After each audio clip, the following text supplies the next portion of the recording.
I'd like today to discuss two areas in which I think Keynes's views on philosophy influenced his economic thought. These concern his theory of knowledge and his views on ethics and politics.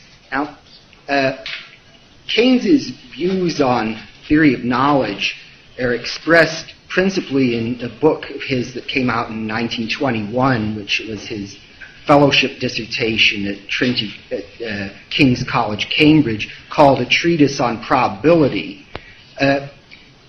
From the title of the book, one might not suspect that this is about the theory of knowledge, but unusually for a statement by Keynes, this is only slightly misleading, as the Treatise on Probability is for a great part about technical issues of probability, but also is a much broader philosophical account of what the nature of knowledge consists of.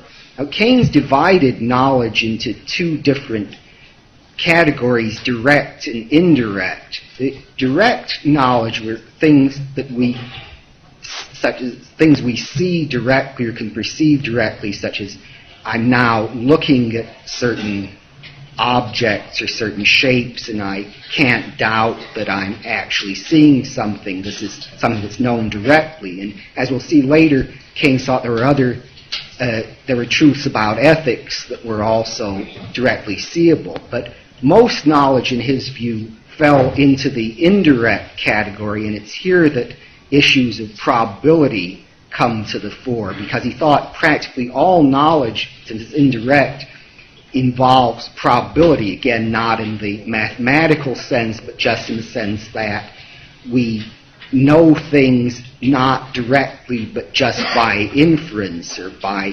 evidence.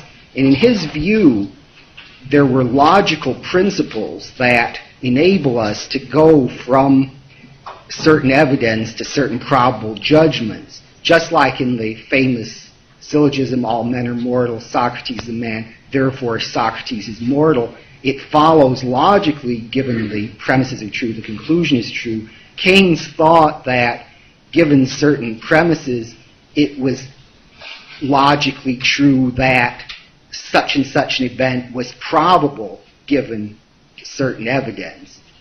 The only catch in this was he thought it was practically